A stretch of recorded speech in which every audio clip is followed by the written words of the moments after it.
Good Monday morning, Livingston Parish. My name is McHugh David, publisher and editor of the news. Appreciate you joining us this Monday morning.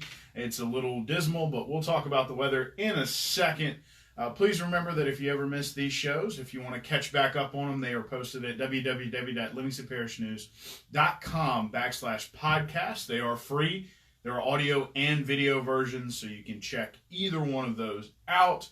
We are on Facebook, Twitter, LinkedIn, Instagram, and YouTube. We are once a week in print on Thursdays. We are also online, www.livingstonparishnews.com. As I mentioned, that is where you can find us for $5 a month. If you just want to get the information, you're not interested in the print version of it or anything of that nature. So first, traffic. It's kind of holding the flow back a little bit. That bad weather is. There's still some heavy delays in and around Denham Springs High School and Highway 16, as well as on Hatchell Lane by Denham Springs Elementary and Denham Springs Junior High. Traffic seems to be flowing out of Watson pretty well as folks start getting to work and dropping their kids off at school. However, some delays at 1025 and some delays on 64 heading into Central.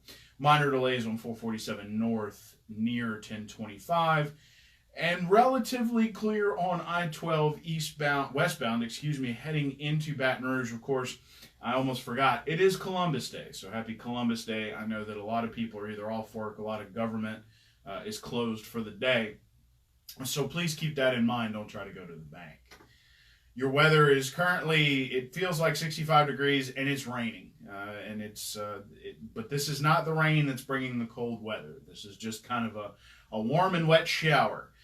It will get up to about 82 degrees today, low of 71 overnight. 85 degrees is your high tomorrow, but those afternoon thunderstorms that are coming tomorrow will bring some cooler weather, at least for a couple of days. And then next weekend, we're going to get back into some of the warmth, but it looks like we're out of the 90s and into the 80s. Well, you know, you take what you can get here in old southern Louisiana.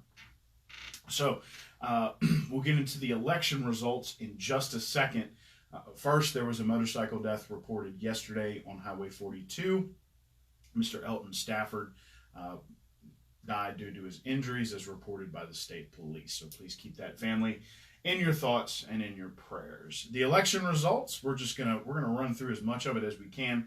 About a 45% turnout for Livingston Parish. 32% was your turnout in the last gubernatorial election in 2015.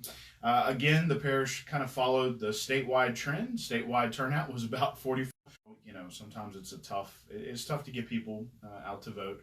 Good turnout, of course, 13.3% for early voting, so I'm sure that helped in what the early voting turnout was in 2015. That 45% turnout, Governor John Bell Edwards will enter a runoff with Mr. Eddie Rispone. Rispone was the choice. Check that out in a minute. Mr. Rispone garnered 27% of the vote, while John Bell Edwards had 47%. There's a lot of analysis out there right now that helped Rispone gather some final votes to pull into a runoff situation with John Bell Edwards. Bell Edwards was about 50,000 votes. Gesser will continue to be the lieutenant governor on 68% of the vote. Secretary of State incumbent Kyle Ardwan looks like he will be again. It is. She gathered 34% of the vote while he picked up 41%. Attorney General Jeff Landry picks up 66%, will remain in office. Treasurer Mr. Schroeder picks up 60%, so he remains in office. Commissioner of Agriculture Mr. Mike Strain, 57%, he gets to remain. Commissioner of Insurance Mr. Jim Donelon gets 53% and will remain in office. Now for the constitutional amendments. This was interesting. We near some 50-50 kind of stuff here, but mostly 2 no's and 2 yeses. Kind of interesting. The tax exemptions for the Outer Continental Shelf, you may remember we discussed that here on a podcast and a few times on the morning show. That was a no. 53% voted no for that one. That was to exempt equipment or anything that was destined for the Outer Continental Shelf, which is where the oil rigs are. Anything that was leaving the country is automatically exempt, but they kept these taxes intact. So I'm sure those assessors and tax collecting entities on the coast will be happy about that. The amendment to the Education Excellence Fund passes by a mere 10,000 votes. Actually, it's 9,500. That was for the tobacco money to go to places like lab schools. Already it was going to specific private schools as well as public schools and charter schools. So I guess they just wanted their piece of the pie, and they're going to get it by 9,500 votes. The remedy for unconstitutional taxes paid, which is to give the board of the tax appeals board full control over the process, trying to keep some of that out of the courts, wins by a large margin, nearly 200,000 votes. So that's 58% yes. So now if you feel like a tax is unconstitutional or you paid an unconstitutional tax, I think those phrases say the exact same thing, you can go before the board and they can be judge, jury, and executioner on it. Or if they determine that you do need to go to the courts or into the court system, they'll send you over there. The allowing New Orleans property tax exemptions failed by a 63% margin to 37%. So that was that, as they say, was that. Now, Livingston Parish, on the other hand, when we're talking about statewide elections, kind of followed the trend in a way. It sort of flipped in terms of what John Bell got statewide as opposed to what he got here. Fascinating, though. Mr. Eddie Risponi pulled 53% of the vote, whereas John Bell Edwards pulled 28%, which is pretty interesting, considering the sentiment here in the parish. For Billy Nungesser wins almost 88% is what he pulled in Livingston Parish. Mr. Kyle Ardwan pulled 59%. Jeff Landry pulled 88%. 81% for Schroeder. 80% for Mike Strain. However, this was different. For Commissioner of Insurance, for Commissioner of Insurance, 57% out for Tim Temple, as opposed to 43% for Jen Donnellan. So that was different. And down here for I say down here because then they shove all of the constitutional amendments at the end of the list. It was followed the statewide trend on the tax exemptions. That's for items destined for the Outer Continental Shelf. That's 59% no. Education Excellence Fund, very much a no, 61% no here. Remedy for unconstitutional tax paid, yes, so that follows the statewide trend. And then a heavy no, 78%, for allowing New Orleans property tax exemption. So we're going to talk about a couple of races today. First, we're going to talk about some of the contentious ones, and then we're going to get into some of the sports. So I know a lot of people have read a lot about this. We will be discussing, and we will have a story in Thursday's paper about how early voting turned out, and then how that sort of led into what happened in the regular races. There were a few races where early voting did not reflect how things turned out. So first and foremost, I'm just going to run down this list here real quick. In Parish Council District 1, Jeff Ard takes 80% of the vote, which is huge for a local election. He said he enjoyed getting back out, reconnecting with constituents. 4 years goes by fast, especially when you get caught up in a flood right off the bat. So he enjoyed that, took it by a landslide, and he will continue to be the parish councilman from District 1. With the incumbent Tab Lobel had exited politics for personal family reasons, so there was a race in District 8 between Randy DeLatte and Barry Hardy. Mr. DeLatte takes that race, and he is looking forward to trying to find some ways to adjust the budget to reflect, good stewardship of money, as he likes to call it. He picked up 59% of the vote. That'd be 2,400 voters, and that is, again, on a 45% turnout. Again, just about, most of these races were anywhere from 42 to 48% turnout. So pretty good for a gubernatorial election, not too bad. Staying on the east side of the parish, Sherman Mack claimed his district, that would be House Seat 95, was 78% of the vote. A huge turnout for him, 8,717 total for the whole district. Interesting thing about Sherman Mack is that that keeps the path alive for him to be Speaker of the House. He is currently a candidate, so he's looking forward to that, and he's also going to be, now that the election is behind him, he'll be pushing hard for that speaker's seat. Here's one of the interesting ones. This House District 71, 5 seats in this one. You're now down to 2 in a runoff. Mr. Buddy Mincy Jr. of Denham Springs and Ms. Lori Calais of Denham Springs, or Calais, excuse me. Mr. Mincy collected 45% of the vote in the onset, and Ms. Calais just barely edged Jonathan Davis by 31 votes, earning roughly 15%. So Buddy is a Republican, she is a Democrat. Will be interesting to see how that race turns out in the runoff, which will be on November 16th. Please remember to go back out and vote again on November 16th, because we will have a governor runoff as well as two local runoffs, and we'll talk about that in just a second. The second runoff, that is.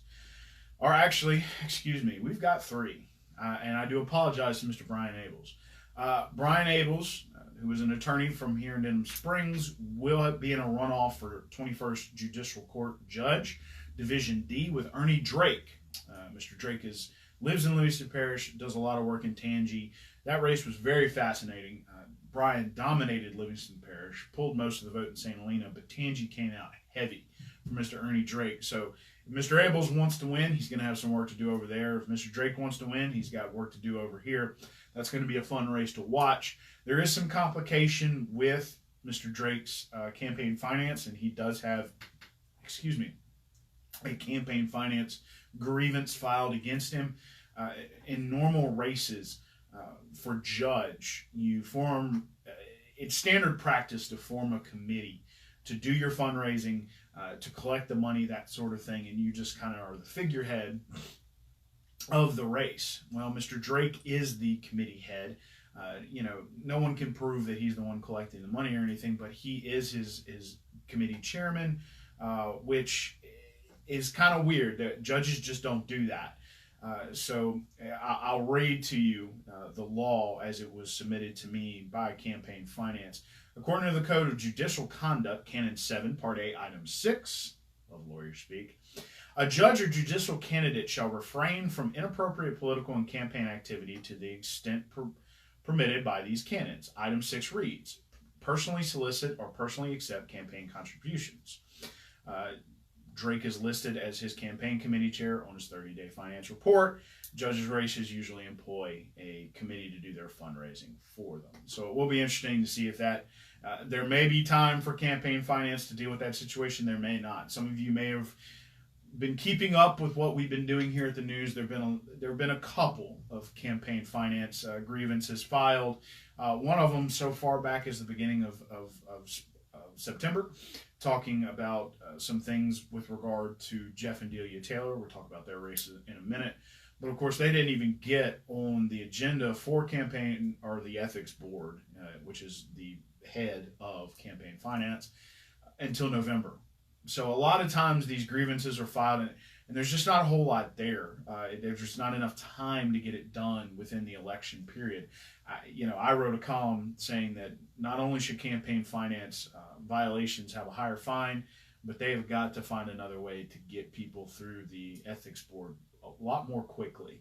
When you call the ethics board up about the Delia Taylor situation at the beginning of September, and they tell you, well, we've already done the agenda, so they're going to have to get put on maybe for October, but we put that one together as well, so it may be until November. People deserve answers, and they're not going to get them. So we'll be interested to see. We'll jump to that one next. Jeff Taylor wins the assessor seat over the upstart Brandon Browning. Jeff Taylor is a 19-year incumbent with a lot of years under his belt. And a lot of experience under his belt. 57% of the vote is what he took on 20,358 votes. That race did become contentious early, as that report we discussed that talked about Mr. Taylor's relationship with his wife professionally in terms of Taylor Media, which is Delia Taylor's company.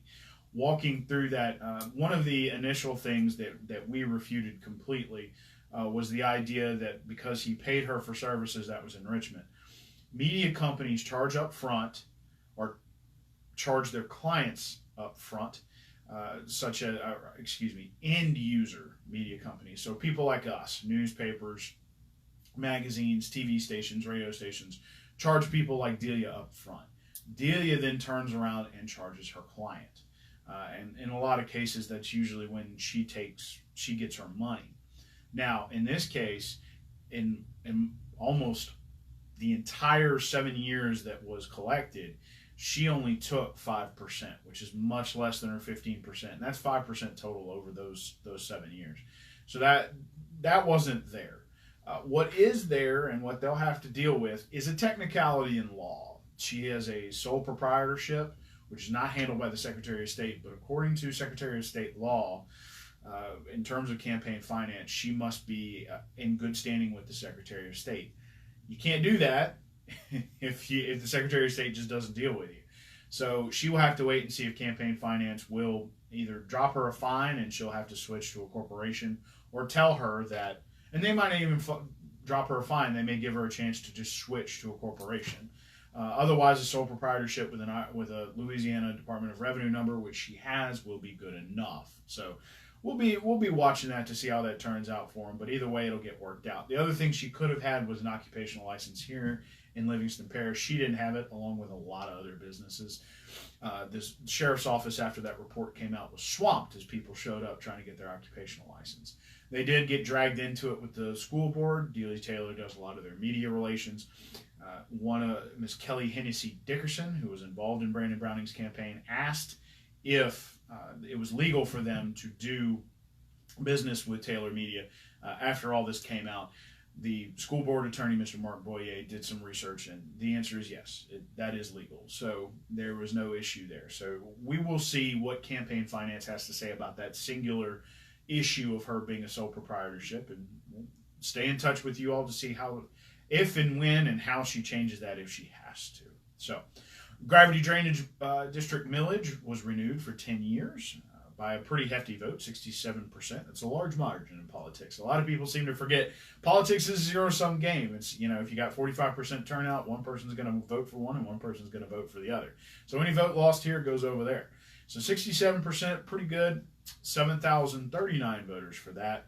It's roughly $850,000 a year collected on property taxes.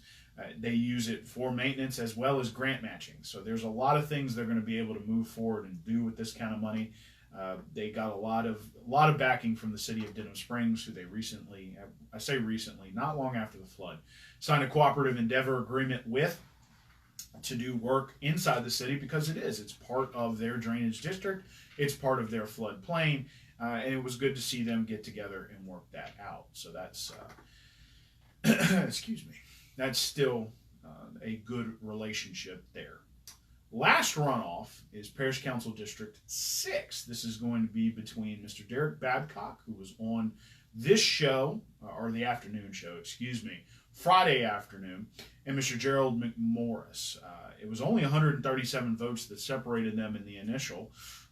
32% for Gerald McMorris to 29% for Derek Babcock. They'll have another 5 weeks to try to pull together those votes in District 6. It's going to be interesting to see where that race ends up. Remember, you can read about all these folks and all these wins online at www.livingstonparishnews.com/breaking_news. All of these stories are free. Next, in Parish Council District 2, Gary Frog Talbert wins with 56% of the vote over Mr. Kyle Hoot Parker, who obviously got 44%. Talbert claimed it with 2,576 votes, despite the mosquito abatement kerfluffle back in the spring. I just used the word kerfluffle. Hope you enjoyed that. Mr. Hoot Parker had a late in the game campaign finance issue with two folks that did not appear to be people. They did not work at the bank that he said that he listed as the address, and they have no recollection of ever donating to a campaign, and they also went so far as to say they never would donate to a political campaign. So it'll be interesting to see how that works itself out. Mr. Parker was, of course, immediately, the first day he had a campaign finance report, was backed by Mr. Kerry Goss, who was the premier concrete owner. He also owns a lot of properties, and the first page of Kyle Hoot Parker's campaign finance report was mostly, or almost all, Kerry Goss donations. So that that will be interesting to see how some of those things work out. But again, Mr. Talbert now has four more years as District 2 councilman. This was interesting, another potential runoff, and it didn't happen. In Parish Council District 3, Scooter Keene wins outright with 54% of the vote. He was against Shannon Sloan, a Libertarian, and Brian Ross, another Republican.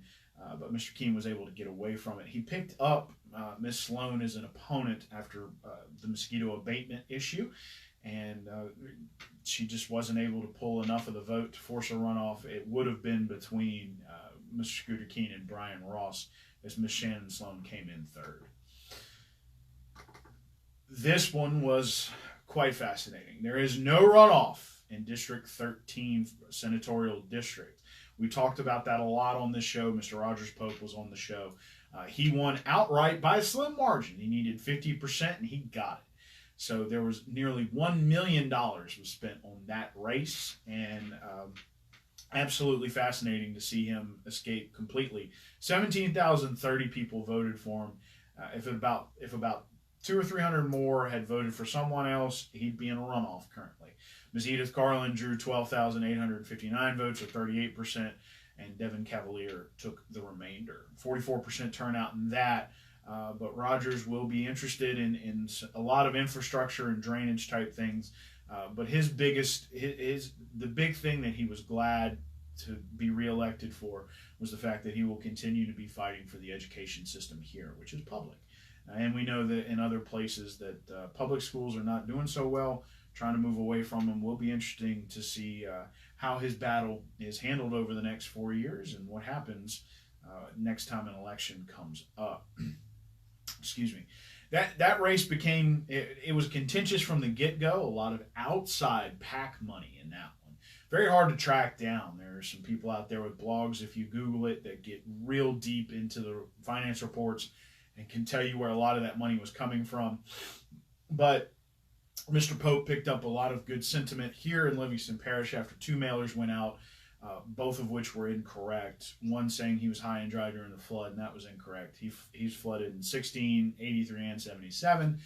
And then, if you flip the script and talk about a certain House bill, they said that he had voted for Medicaid expansion. The mailer listed the wrong House bill. The House bill it discussed was about having law enforcement at contentious polling places. The real bill, he did vote out of committee and sent to the floor, where he then voted against it, and it died. So a lot of interesting tidbits in politics, but that's how that worked out. Again, congratulations to Mr. Now Senator Rogers Pope. So that wraps up a lot of the local elections. We will be covering those 3 runoffs, of course. We have House District 71 as a reminder. That is between Buddy Mincy Jr. and Lori Calais. We have the 21st Judicial District Division D. That is between Brian Abels and Ernie Drake. And then we have District 6, Parish Council District 6, there it is, between Gerald McMorris and Derek Babcock. So keep an eye on those races as we move forward. But the contentious ones, the real contentious ones, are over. And again, your Jeff Taylor wins the assessor. Although Brandon Browning, considering that people knew him, but nobody knew he was running for assessor until he qualified back in August, picked up 43% of the vote on just about 8 or 9 weeks of solid campaigning. So that was pretty good on his part. He's got a future. So moving into, that's enough election for today. That was like back when everybody qualified and I sat here and read everybody's name. But those races have been interesting. Getting into sports for the week past and the week coming up, big contest in Watson. Zachary 21, Live Oak 16. They're getting close. The Eagles are close. That's still good in their favor. They gave the Broncos all they could handle on Friday night. Couldn't quite come away with the win. We'll talk more about that on the football show this week. Walker with a big win over Scotlandville. Lester Ricard comes back to town, but Coach Mahaffey said we're not worried about that. We're here for a win, and they got it. They played hard. They played well. It was a good win for them. Tough loss for Denham Springs. 42-13 against Central. It's going to be interesting to see if they can bounce back. As Mr. William Weathers told us, they were looking for a rebound game, something to vault them into the final part of the year. They didn't get it. So it'll be interesting to see where the Yellow Jackets go from here. Albany defeats Bogalusa 36-14. That was a big win for them. They had a little revenge from last year. And then Springfield gets a tough loss on the road. Got to go all the way down to South Plaquemine.